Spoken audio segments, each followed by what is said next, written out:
తప్పు ఎవరు చేసినా అందరిపై చర్యలు ఉంటాయని కోవూరు సర్కిల్ ఇన్స్పెక్టర్ సుధాకర్ రెడ్డి తెలిపారు. నెల్లూరు జిల్లా ఇందుకూరుపేట పోలీస్ స్టేషన్లో ఆయన మీడియా సమావేశం నిర్వహించి మాట్లాడారు. ఈ సందర్భంగా వారు మాట్లాడుతూ ఒక కథనాన్ని ప్రసారం చేసేటప్పుడు అధికారి వివరణ తీసుకోవాలని కోరారు. ప్రజల్లో అపోహలు కలిగించే వార్తలు, పోలీసుల మర్యాద తగ్గించే వార్తలు రాసేటప్పుడు నిర్ధారణ చేసుకుని ప్రసారం చేయాలన్నారు. ఇందుకూరుపేట ఎస్ఐ నాగార్జునరెడ్డిపై వచ్చిన ఆరోపణపై విచారణ కొనసాగుతుందన్నారు. ముందుగా దీనికి సంబంధించి పల్లిపాడులో పంచాయతీ స్థలం శుభ్రం చేయమని చెప్పి అక్కడ చెట్లు చెదలు పెరిగిపోయి పాములు పురుగులతో ఇబ్బంది ఉందని చెప్పేసి చాట్ల మాధవి మరియు ఆ చుట్టుపక్కల ఉండే కొంతమంది పంచాయతీ కార్యదర్శికి ఒక రిప్రజెంటేషన్ ఇచ్చారు. దానిని బేస్ చేసుకుని పంచాయతీ వారు కొంతమందిని పంపించి ఆ ప్లేస్ ని క్లీన్ చేస్తున్న సమయంలో ఆ స్థలానికి రెండో పక్క సుమ అనేటువంటి వాడు ఉండి ఈ స్థలం మాది, మీరు ఎట్లా క్లీన్ చేస్తారు అని ఆపించేసి ఈ ఫిర్యాదు ఇచ్చినటువంటి వాళ్ళతో గొడవ పడ్డారు. గొడవపడి వాళ్ళని అసభ్యంగా తిట్టడం, బెదిరించడం జరిగిందని చెప్పి పోలీస్ స్టేషన్ లో వాళ్ళు కంప్లైంట్ ఇవ్వడం జరిగింది. ఆ కంప్లైంట్ ని బేస్ చేసుకుని ఎస్ఐ గారు ఒక కేసు రిజిస్టర్ చేశారు. చాట్ల మాధవి ఇచ్చినటువంటి రిపోర్ట్ మీద సుమ, మరియమ్మ తదితరులు 5 మందిపై.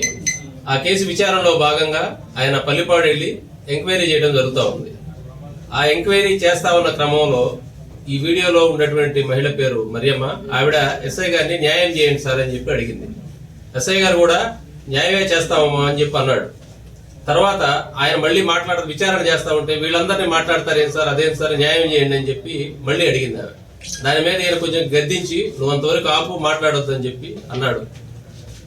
ఇది కేసు విచారణలో ఆమె పదే పదే ఆటంకం కలిగిస్తుంది అన్నటువంటి ఆ సందర్భంలో జరిగిందే తప్ప ఉద్దేశపూర్వకంగా ఎస్ఐ గారు చేయడం కాదు. ఆ సర్క్యులేట్ అయిన వీడియోలో మీరు వింటే కూడా క్లియర్ గా మీకే వినపడుతుంది. ముందు ఎస్ఐ గారు మేము న్యాయమే చేస్తామని చెప్పిన మాట క్లియర్ గా ఉంది. మరి అది దాన్ని ఏమన్నా మార్పింగ్ చేశారా లేదో వెరిఫై చేయాల్సి ఉంది. ఎందుకంటే ఆ నాయిస్ వరకు చాలా లోగా వస్తుంది. ఆమె మొదట మీరు విచారించి న్యాయం చేయండి సార్ అన్న మాటకి ఎస్ఐ గారు నేను న్యాయమే చేస్తానమ్మా అని చెప్పిన మాట మాత్రం చాలా లో నాయిస్ లో వస్తుంది. తర్వాత మళ్ళా రెండోసారి చెప్పిన విషయంలో ఈయన గద్దించింది మాత్రం క్లియర్ గా వినపడేలాగా వస్తా ఉంది.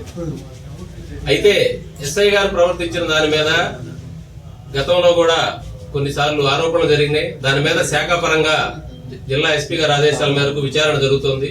అతను తప్పు చేసినట్టుగా రుజువైతే ఖచ్చితంగా అతని మీద యాక్షన్ తీసుకుంటారు. ఈ సందర్భంగా నేను మీడియా మిత్రులకి, ప్రజలకి విన్నవించేది ఒకే మాట. మీకు ఏదైనా సరే ఎస్ఐ దర్యాప్తు చేసే విషయాల మీద ఆక్షేపణ ఉన్నట్లయితే పైన హైరార్కీ ఉంది. ఇన్స్పెక్టర్ గానీ, డిఎస్పీ గారికి గానీ, ఎస్పీ గారికి గానీ ఫిర్యాదు చేసి మీరు రిడ్రెసల్ పొందేటువంటి అవకాశం ఉంది. అలా కాకుండా వ్యక్తిగతంగా డిపార్ట్మెంట్ ని కొంచెం డిఫేమ్ చేసేటువంటి మాటలు మీడియా ద్వారా గానీ వ్యక్తపరిస్తే డిపార్ట్మెంట్ కి ఎటువంటి తప్పు లేకుండా కూడా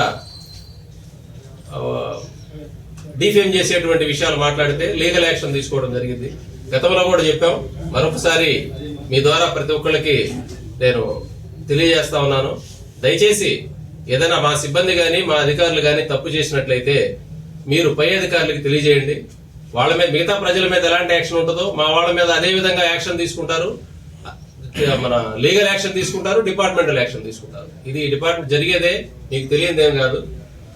కాబట్టి మరొకసారి మీ అందరికీ ఈ సందర్భంగా విజ్ఞప్తి చేసేది, ఏదైనా ఒక విషయాన్ని మీరు టెలికాస్ట్ చేసేటప్పుడు నిర్ధారణ చేసుకుని ముందుగా ఎంతవరకు వాస్తవం అని టెలికాస్ట్ చేయమని చెప్పి కోరుతా ఉన్నాను. ఎందుకంటే పోలీస్ స్టేషన్ లో విచారణ అంటే ఎప్పుడు కూడా ఇద్దరు వ్యక్తుల మధ్య గానీ, లేదా ఒక వ్యక్తి కొంతమంది వ్యక్తుల మధ్య గానీ, లేదా 2 వర్గాల మధ్య గానీ ఉంటాయి.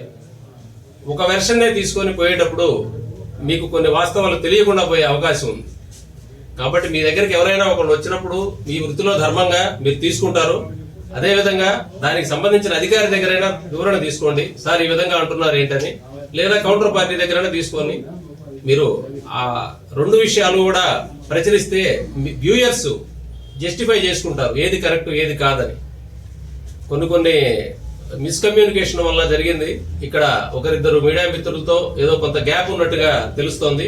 దాన్ని సరిదిద్దే ప్రయత్నం చేస్తా ఉన్నాం మేము కూడా. మా వాళ్ళు తప్పు చేస్తే డెఫినెట్ గా మా వాళ్ళ మీద కూడా యాక్షన్ తీసుకోవడం జరిగింది. కాబట్టి తొందరపడి వన్ సైడెడ్ న్యూస్, పబ్లిక్ లో అపోహలు కలిగించేటువంటి న్యూస్, పోలీస్ శాఖకి మర్యాద తగ్గించేటువంటి వార్తలు మీరు నిర్ధారణ చేసుకోకుండా టెలికాస్ట్ చేయొద్దని చెప్పి ఈ సందర్భంగా మీ అందరికీ తెలియజేస్తా ఉన్నాను. Thank you. అంటే